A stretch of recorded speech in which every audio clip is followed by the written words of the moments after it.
नमस्कार। Pawar education group में आप सभी का स्वागत है। अब तक हमने काफी गहनता से व्यक्तित्व का अध्ययन किया। व्यक्तित्व के बारे में, उसकी विधियों के बारे में, उसके सिद्धांतों के बारे में जाना। व्यक्तित्व के एक और सिद्धांत आते हैं सामाजिक अधिगम के सिद्धांत। वेरी वेरी इंपॉर्टेंट है ये सिद्धांत। ये केवल बीएड बीएसटीसी में ही नहीं, कंपटीशन में भी आगे आपको काम आएंगे।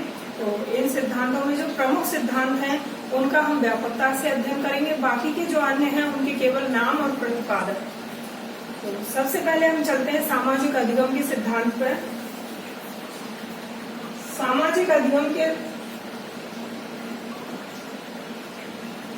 सिद्धांतों में प्रमुख रूप से जो हैं वो आते हैं अल्बर्ट बांडुरा।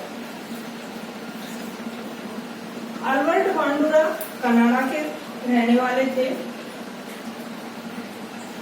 इन्होंने सामाजिक अधिगम का जो सिद्धांत दिया, इनके अनुसार मुख्य रूप से अनुकरण को प्रमुख माना सीखने में या व्यक्तित्व को प्रभावित करने में। इनका मानना है कि व्यक्ति अनुकरण के द्वारा सीखता है। और अनुकरण भी कहाँ से करता है? समाज से। जिस तरह का उसका समाज होगा, उसका आसपास का परिवेश होगा, वहाँ का जैसा व्यवहार होगा, वैसा ही बालक अपने समाज से सीखता है। मान लीजिए किसी समाज में आए दिन झगड़े होते रहते हैं, समाज का जो स्तर है वो ज्यादा अच्छा नहीं है, यानी उच्च स्तर नहीं है, निम्न स्तरीय व्यवस्थाएं हैं, जहाँ शिक्षा की दृष्टि से भी पिछड़ापन है, तो वहाँ रहने वाले बालक का व्यक्तित्व भी वैसा ही बनेगा। तो इस पर आगे चलते हैं। अल्बर्ट बांडुरा ने, ये कहाँ के निवासी थे? कनाडा के। अल्बर्ट बांडुरा ने एक प्रयोग से सिद्ध किया। वो प्रयोग किया इन्होंने बालक, और जिसमें इन्होंने सहयोग लिया जोकर या गुड़िया का। इन्होंने एक बालक के ऊपर कैसे प्रयोग किया कि ये एक बालक को एक गुड़िया देते हैं, उस गुड़िया के साथ ये खुद बहुत अच्छा व्यवहार करते हैं, या किसी का भी इन्होंने सहयोग लिया होगा, उसे अच्छे से उसकी परवरिश करना, नहलाना धुलाना, बहुत अच्छे तरीके से उसकी देखभाल यानी उसकी केयर करना। तो इस तरह से ये उसके साथ व्यवहार करते हैं, फिर ये बालक को देते हैं। उसी की उपस्थिति में सारा कुछ इन्होंने पहले किया, तो बालक जब उसको लेता है गुड़िया को, तो वह भी वैसा ही व्यवहार करता है उसके साथ। और आप देखते भी होंगे अपने घरों में भी छोटे बच्चे होते हैं, वो जिस तरह से देखते हैं उनके पास कोई भी खिलौना आ जाता है तो किस तरह से वो छिपाते हैं या खिलाने पिलाने के लिए।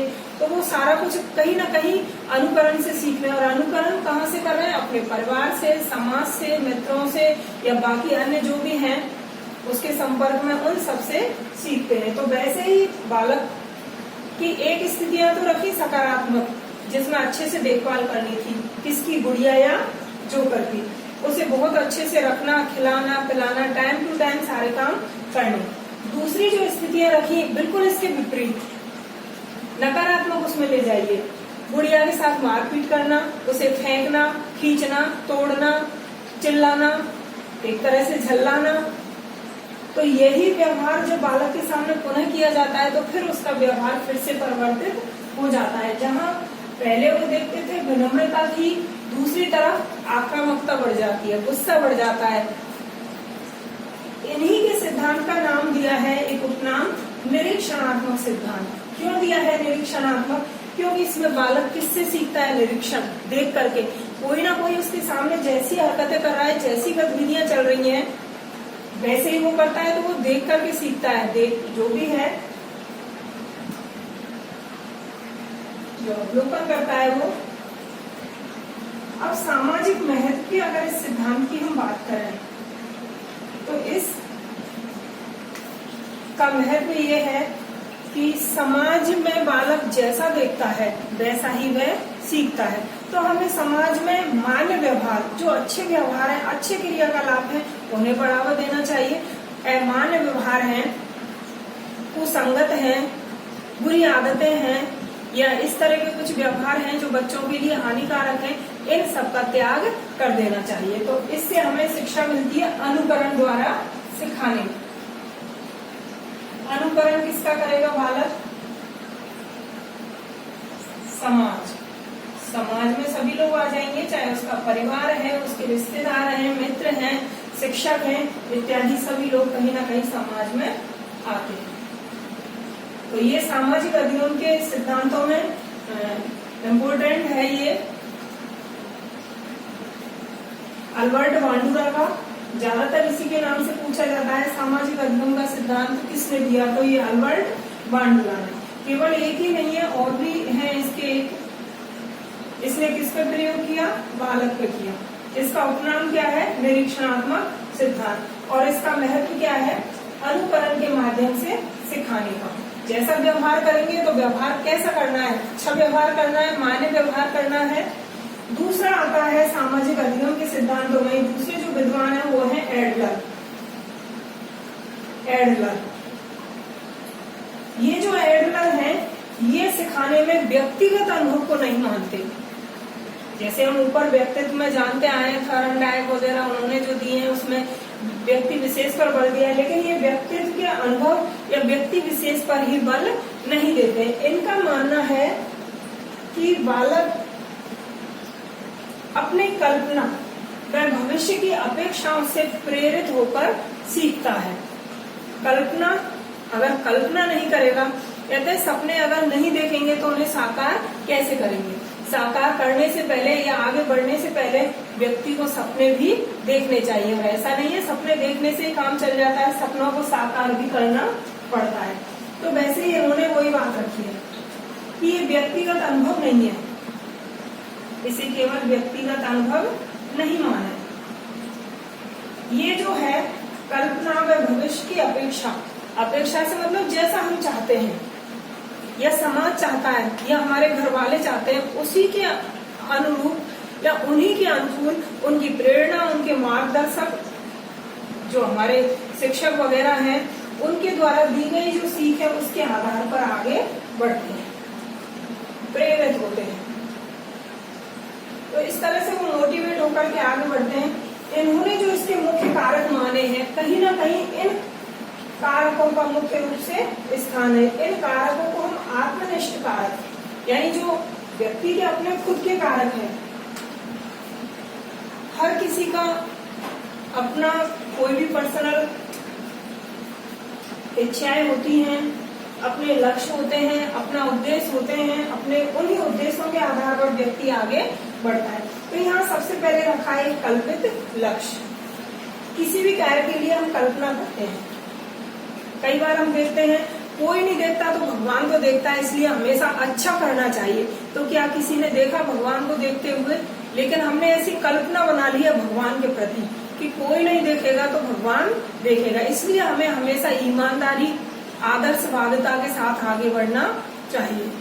तो और भी बातें आती है, अगर सीधे से उसमें आ जाए, वास्तविकता में भी जाए, तो अगर हम बबूल बोएंगे तो आम कहाँ से पाएंगे? लेकिन यहाँ कल्पना ही ऐसी की जा रही है लक्ष्य के प्रति। तो सबसे पहले कल्पना की जाती है। ऊपर भी मैंने बताया आपको, सपने देखे जाते हैं, फिर वो साकार किए जाते हैं। और ये कल्पनाओं में भी कोई ना कोई नियंत्रक है, कोई ना कोई मार्गदर्शक है, कोई ना कोई मोटिवेशन करता है। उसी के आधार पर हम आगे बढ़ते हैं और अपनी कल्पनाओं को साकार करते हैं। दूसरी बात आती है आत्महीनता की। जो भी व्यक्ति है जिसका व्यवहार या जो प्रेरित हो रहा है उसमें आत्महीनता दो तरह की हो सकती है, शारीरिक या मानसिक। शारीरिक अगर किसी अंग विशेष की बात करें और मानसिक उसकी बात करें तो बुद्धि स्तर कम हो सकता है। कई बार किसी बच्चे को बार बार अगर कमजोर बोलते रहें तो दो स्थितियों में जा सकता है। वो या तो अपने आप को कमजोर सिद्ध न करके कुछ आगे बढ़ने के लिए प्रेरित होगा कि मुझे इनका जो कथन है ये झूठा सिद्ध करना है। और कई बार ऐसा होता है कि वैसे भी मेरे लिए ये मानते हैं, तो इससे अच्छा तो मैं ऐसा ही बन जाऊं। तो हमेशा बालक को सकारात्मक उसमें आगे बढ़ाना चाहिए। या किसी अंग की कमी है उसमें, कुछ भी हो सकता है, आंख, कान, नाक, श्रवण संबंधी। तो वो अगर एक क्षेत्र में पिछड़ा है तो वो कोशिश करेगा कि वो किसी अन्य क्षेत्र में आगे निकल जाए जिसकी वो कमी वहां पूरी हो जाए। तो आत्महीनता भी व्यक्ति को सीखने के लिए प्रेरित करती है। एक है जन्म क्रम। जन्म क्रम भी बहुत प्रभावित करता है सीखने को। ये जो जन्म क्रम है 4 उसमें विभाजित किया है। प्रथम, द्वितीय, तृतीय और चतुर्थ जन्म क्रम के 4 वो माने हैं। प्रथम उसकी बात करें तो कहते हैं अगर बालक अकेला रहेगा, प्रथम जन्म क्रम उसका रहेगा, तो वो ज्यादा आक्रामक रहेगा, स्वार्थी रहेगा, एकांकीपन से ग्रस्त रहेगा और उसे ये लगेगा कि जो कुछ भी सारा कुछ है उसका होना चाहिए। लेकिन एक से अगर दूसरा होता है, द्वितीय जन्म क्रम में अगर बात आती है तो पहले के बजाय द्वितीय जो बच्चा होगा वो ज्यादा सामाजिक होगा, ज्यादा अग्रेसिव होगा, बहुत जल्दी प्रेरित होने वाला होगा। और तीसरे जन्म क्रम की बात करें तो इसकी स्थितियां और भी निम्न उसमें चली जाएंगी। द्वितीय जन्म क्रम वाला ज्यादा प्रभावी है, लेकिन तृतीय वाला ऐसा क्यों होता है? कई बार ये जो जन्म क्रम है इसे घर वालों का व्यवहार, जैसे अति हर चीज की बुरी होती है। अगर माँ बाप ज्यादा लाड प्यार करते हैं, ज्यादा केयर करते हैं, तो उससे भी बालक का जो जन्म क्रम है उसकी सारी बातें यहाँ देखने में आती है। तो जन्म क्रम का जो प्रथम है उसके स्वभाव की बात आए तो वो एकांकीपन वाला, या उसे और कोई अच्छा नहीं लगेगा। इसलिए अच्छा नहीं लगेगा कि जब एक बच्चा होता है और दूसरा आता है, उसको माँ बाप जब उसकी परवरिश करते हैं, देखभाल करते हैं, तो उसे देखने में ऐसा लगता है कि ये मुझसे ज्यादा इससे प्रेम करते हैं और उसे ईर्ष्या होने लगती है। लेकिन द्वितीय बच्चा ऐसा नहीं रहेगा, वो सामाजिक उसका आएगा। हालांकि बातें आती हैं बच्चों में, एक से दूसरा रहता है तो थोड़ी बहुत तो आपस की वो चलती ही है। तीसरा आता है सामाजिक अभिरुचि। चौथा कारक है सामाजिक अभिरुचि। सामाजिक अभिरुचि में सामाजिकता से सीखने, समाज से प्रेरित होता है, समाज के अच्छे नियमों को अपनाता है, समाज के कार्यों में भाग लेता है, सामाजिक क्रियाकलापों को आगे बढ़ाने में सहयोग करता है। और इसका अंतिम जो कारक है वो है जीवन शैली।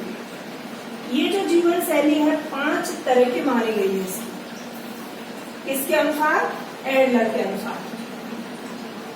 अनुसार ही हमने ये कारक पढ़े 5, और 5 कारकों में हमने चौथे पॉइंट में, तीसरे में 4 जन्म क्रम पढ़े और 5वें में भी 5 इसके। इनकी जो बात आती है जन्म क्रम की, कौन कौन से इसके ये आते हैं एक बार इनको देख लेते हैं।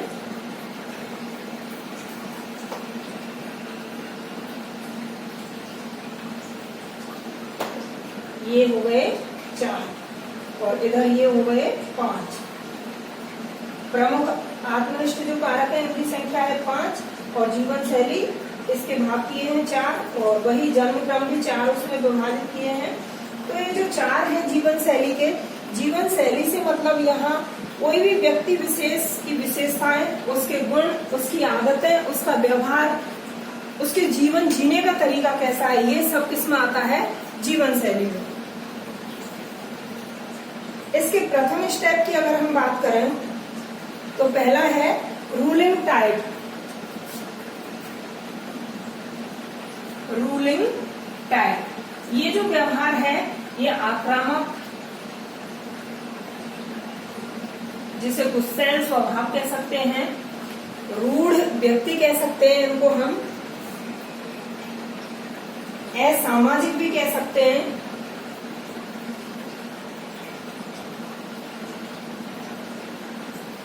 तो ये नंबर 1 किसमें आता है? रूलिंग टाइप में। अगर दूसरे उसकी बात करें तो ये होता है गेटिंग टाइप। गेटिंग ये दूसरों पर निर्भर रहने वाला, खुद कुछ ना करे दूसरे करके ऐसे देते रहे, ये उसी में मस्त रहता है। दूसरे प्रकार की है ये जीवन शैली।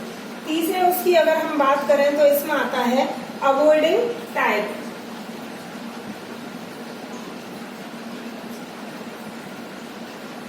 अवॉइडिंग ये जो होता है पलायन करने वाला होता है, पीछे हटने वाला होता है, समस्याओं का सामना करने की क्षमता इसमें नहीं होती है। पलायन प्रवृत्ति कह सकते हैं इसे। अगला जो आता है सोशियली यूजफुल। सोशियली यूजफुल ये सामाजिक मेल जोल वाला, इस प्रकार के व्यक्ति की जो जीवन शैली होगी सामाजिक, उसमें रहने की, खुश मिजाज प्रवृत्ति के होंगे, दूसरों की समस्याओं का समाधान, खुद की समस्याओं का तो ये समाधान करेगा, लेकिन दूसरों की समस्याओं का समाधान भी करने की इसमें क्षमता होती है। तो ये जो जीवन शैली है ये 4 प्रकार की, रूलिंग आक्रामक, गुस्सैल असामाजिक, गेटिंग ये दूसरों पर निर्भर रहने वाला, तीसरा अवॉइडिंग पलायन प्रवृत्ति वाला, पीछे जाने वाला, समस्याओं का सामना बिल्कुल नहीं करना चाहता, चौथी उसकी बात आती है सोशियली, तो ये सामाजिक कार्यकर्ता, समाज के लोगों में रहना अच्छा लगता है, दूसरों की समस्याओं का समाधान करने के साथ साथ अपनी समस्याओं को ये भी भली भांति सुलझा देता है। तो इस तरह से ये रहे हमारे सामाजिक अधिगम के 2 सिद्धांत हमने पढ़े, एक अल्बर्ट बांडुरा और दूसरा एडलर का।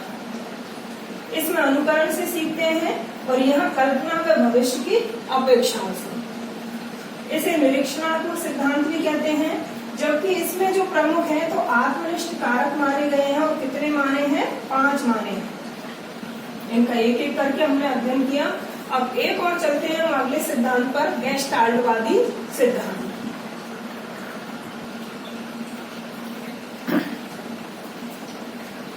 अगला जो है गेस्टाल्टवादी सिद्धांत। ये जो गेस्टाल्टवादी सिद्धांत है कोहलर नामक विद्वान ने दिया। ये जर्मनी के रहने वाले थे, कोहलर ने दिया, जर्मनी के रहने वाले थे। इनका जो प्रयोग है ये चिंपांजी नामक उस पर किया गया, आदि मानव जिसे बदमाश भी कह देते हैं हम, चिंपांजी पर किया गया, जिसका नाम था सुल्तान। इस सिद्धांत के अगर उपनामों की बात करें तो इसे सूझ का सिद्धांत, अंतर्दृष्टि का सिद्धांत,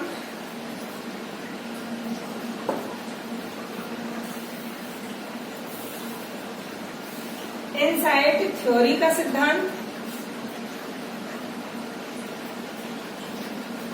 समग्राकृति या पूर्णाकार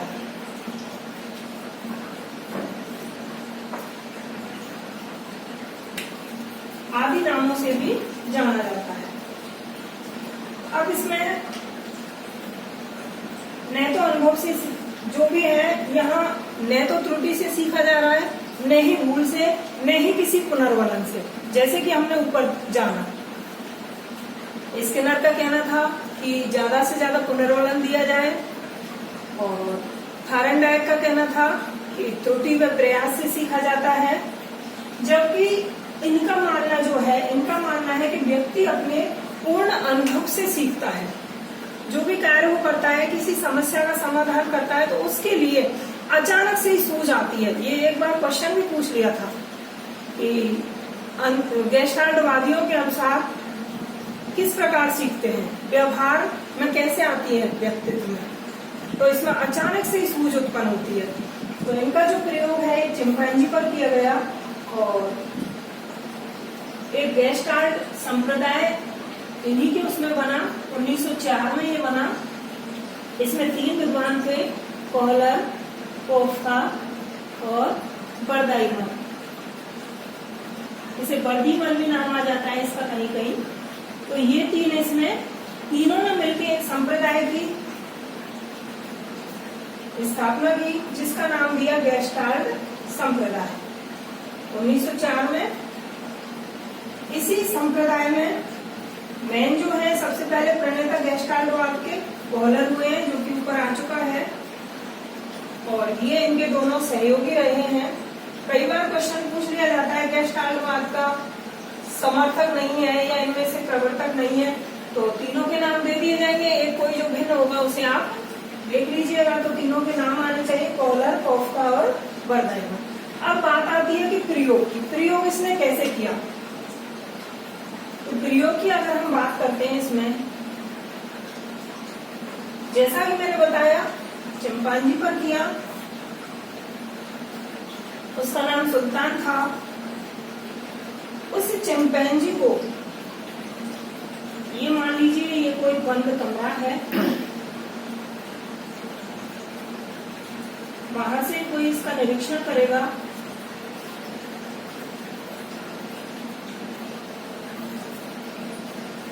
थोड़ा सा इधर ले लेते हैं, उधर शायद देखने में प्रॉब्लम आ रही है। ये एक कमरा है, कमरे का दरवाजा बंद है, ये खिड़की है, कहीं बाहर से कोई निरीक्षण करेगा। ये इसमें कुंदा लगा हुआ है, इस कुंदे पर केले टांग दिए गए हैं। इस तरह से ये केले का एक पूरा ही,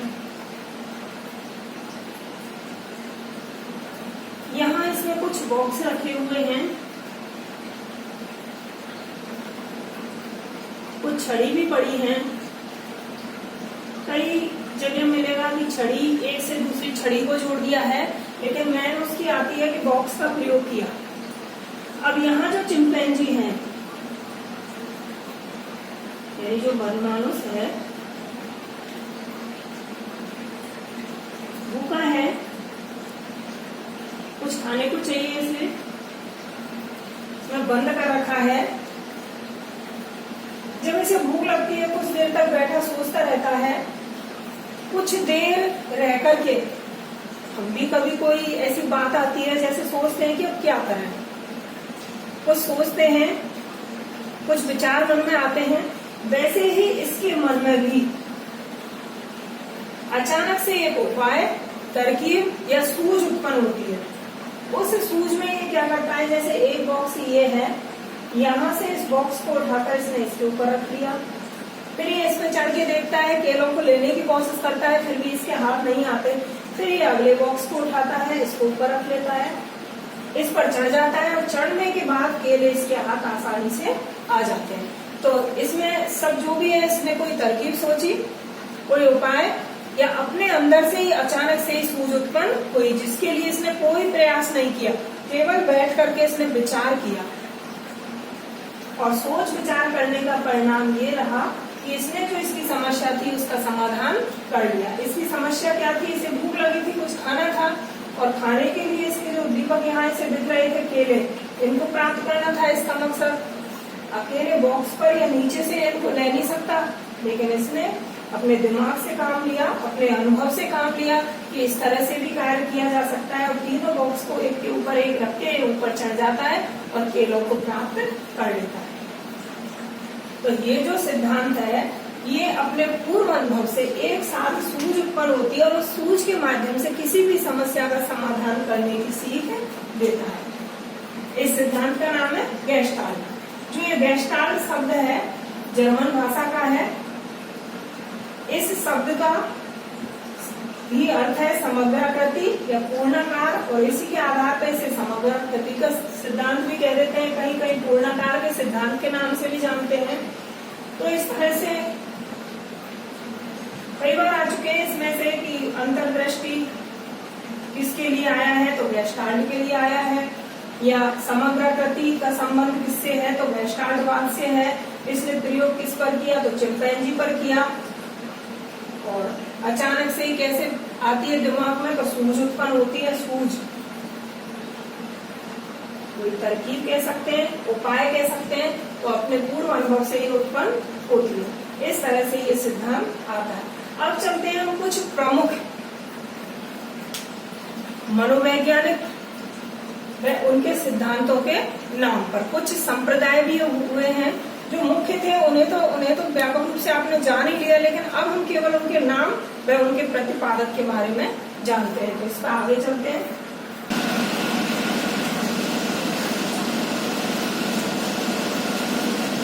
प्रमुख तो हमें व्यापक रूप से पढ़ ही लिए। अब आते हैं हम, एक सिद्धांत है प्रबलन का सिद्धांत। ये दिया CL हल ने। प्रबलन एक तरह से पुनर्वलन का भी इसमें हुआ है, इस तरह से बल दिया जाता है सीखने में। दूसरा आता है अनुकरण द्वारा सीखना। अनुकरण द्वारा सीखने की बात सामाजिक अधिगम के भी एक सिद्धांत में आई थी, जो किसका सिद्धांत था, इसके बारे में भी आप विचार कर सकते हो। दोनों में अल्बर्ट बांडुरा ने कहा था या एडलर ने कहा था, तो वो बांडुरा का कथन था। तो अनुकरण द्वारा सीखना, अधिगम, ये हेगर्टी के द्वारा दिया गया। एक और आता है अधिगम का प्राकृतिक दशा का सिद्धांत या क्षेत्रीय सिद्धांत। इसी के ही नाम है दोनों। प्राकृतिक परिस्थितियों में कैसे सीखता है, उसे कैसी स्थितियां उपलब्ध करवाई जाए जिनमें वो सीखे, ये दिया है उल्ट लेवल में। किस तरह का क्षेत्र उपलब्ध करवाया जाए। अगला आता है स्थानापन्न, एक जगह से दूसरी जगह किस तरह से उसकी एनर्जी है उसको कैसे किया जाए।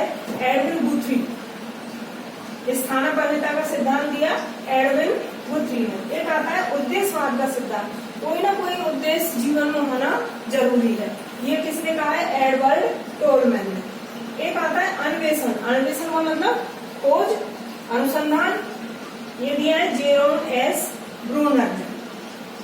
एक आता है शाब्दिक अधिगम का सिद्धांत, शाब्दिक अधिगम का सिद्धांत ये दिया है आशुबेल ने। शब्दों के माध्यम से कोई भी रचना की जाए याद रखने के लिए आप ऐसे कर सकते हो, आंसू कभी किससे बनेगा, शब्दों से, तो याद रखने के लिए आप रख सकते हो शाब्दिक अधिगम का सिद्धांत। तो इस तरह से सिद्धांत तो बहुत सारे हैं, लेकिन कुछ ऐसे प्रमुख हैं जो कहीं ना कहीं किसी न किसी एग्जाम में आ चुके हैं। कुछ संप्रदाय भी लिए हैं, कुछ हमने आपको पहले पढ़ा दिया। जैसे एक संप्रदाय आता है संरचनावादी संप्रदाय। ये जो संरचनावादी संप्रदाय है ये दिया था विलियम बोल्टन ने। बहुत सारे संप्रदाय हैं जिनके बारे में हम अगले उसमें जानेंगे। तो व्यक्तित्व के जितने भी इम्पोर्टेंट सिद्धांत थे वो मैंने आप तक पहुंचाए। अपेक्षा करती हूँ आपको समझ आ रहा होगा। और कई दिनों के बाद आज वीडियो डाली है, 2-3 दिन से बीच में, इसके लिए मैं माफी चाहूंगी।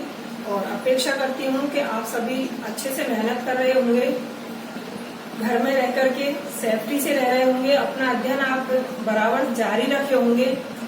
और अगर आपको अच्छा लगता है, कुछ समझ आता है तो लाइक करें, शेयर करें। इस पर आगे भी मैं संस्कृत व हिंदी की भी वीडियो डालती रहूंगी। धन्यवाद।